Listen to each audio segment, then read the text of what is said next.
Die voormalige VF+ caucusleier in die Tshwane Metro, Grandi Theunissen, maak 'n groot politieke skuif en 'n tornado rig groot skade in Frankryk aan.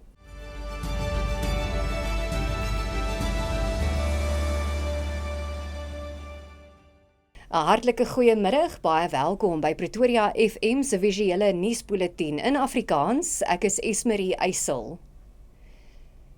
Die voormalige caucusleier van die VF+ in die Tshwane Metro, Grandi Theunissen, het vanoggend aangekondig dat hy by die DA aangesluit het. Theunissen sê dat hy hard gewerk het by die VF+ om die party in die streek te laat groei, maar dat hy weens ontnugtering die moeilike besluit moes neem om die party vir die DA te verruil. Theunissen was vir etlike jare 'n VF+ raadslid in die Tshwane Metro en is in aanloop tot vanjaar se plaaslike regeringsverkiesing in die nommer 2 posisie op die VF+ se proposisionele lys geplaas. Theunissen sê dat hy nie altyd saamgestem het met die besluitneming van die VF+ se nasionale leierskap nie. Soos ek sê, om 'n party waarvan ek reeds in 1994 'n lid was, te verlaat, was 'n moeilike besluit. Ek wil amper sê dit was 'n traumatiese besluit om dit te neem. As voorsitter van die VF+ se grootste streek het ek hard gewerk en ek het gehelp om hierdie party uit te bou dat dit die grootste caucus is in die land. 17 lede, nêrens anders, nie eers in die parlement is daar soveel lede nie. Ek was ook in 'n hoogs verkiesbare posisie, nommer 2 op die PR-lys. So dit is nie vir my waaroor dit gegaan het nie. Maar in die afgelope 3 jaar het ek stelselmatig ontnugtering ontgehad. Hy sê dat hy daarna uitsien om saam met mense soos die DA se burgemeesterskandidaat in die Tshwane Metro, Silje Brink, te werk en om vir die inwoners van die metro te werk. Theunissen is onlangs deur die VF+ as caucusleier vervang, nadat die caucus ten gunste van 'n eiendomsontwikkeling in die plek van bekende rolbal sportgronde gestem het, wat die party in die openbaar veroordeel het. Die VF+ het Theunissen in reaksie sterkte toegewens by sy nuwe politieke tuiste. Die party se leier in Gauteng, Jaco Mulder, het gesê die VF+ bly gefokus op sy eie beginsels, sy kiesers en die belangrike plaaslike regeringsverkiesing op die voorstoep. Die party wens meneer Theunissen baie sterkte toe met sy nuwe politieke loopbaan en ook met sy nuwe politieke oortuigings.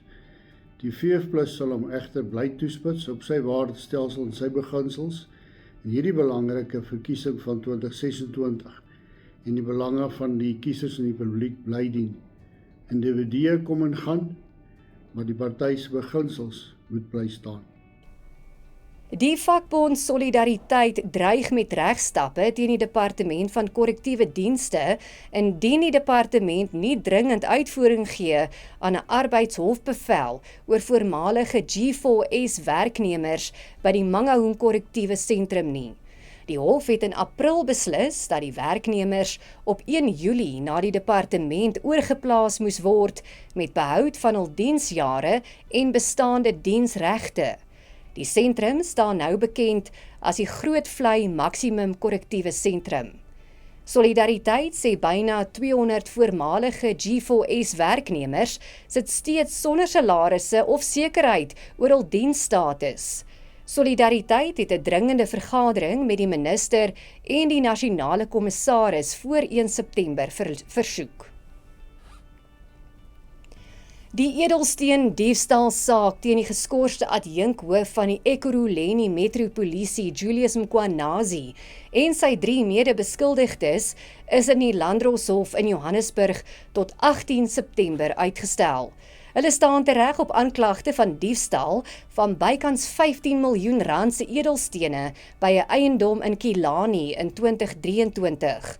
Een van die beskuldigdes, wat as getuie K bekend staan, het voor die Madlanga-kommissie getuig dat Mkhwanazi die diefstal beplan het en dat hulle elkeen R110 000 van die opbrengs ontvang het. Mkhwanazi ontken die beweringe. President Volodymyr Zelensky van Oekraïne sê dat 'n skietstilstand met Rusland voor Junie aanstaande jaar moontlik is danksy Amerikaanse bemiddeling. Zelensky sê dat 'n gesamentlike vredesraamwerk saam met westerse bondgenote opgestel is om aan Rusland voor te lê. Die plan fokus op vordering in die rigting van 'n wapenstilstand, 'n vrye ekonomiese sone in die Donbas-streek onder neutrale bestuur en die toekomstige rol van die Europese Unie en NAVO. Volgens Zelensky bied die tydperk voor die volgende Amerikaanse verkiesingsveldtog 'n gulde geleentheid om die voortsleepende konflik te beëindig. Rusland sê dat enige ooreenkoms die huidige situasie op voedselvlak moet weerspieël. En 'n tornado het dele van die suide van Frankryk getref met groot skade aan geboue en huise. Dakke is afgeruk en talle wonings beskadig. Minstens 40 mense is beseer, onder wie 'n swanger vrou op wie 'n muur van haar huis omgeval het. Groot dele van Frankryk is intussen op 'n hoë gereedheidsgrondslag geplaas weens die voorspelling van verdere erge storms. Verskeie woonbuurte is ook sonder elektrisiteit en openbare vervoer gelaat na die tornado. En dit bring ons aan die einde van die nuusbulletin in Afrikaans op Pretoria FM. Baie dankie vir die saamkyk. Môre is Woensdag, dan maak ons weer so.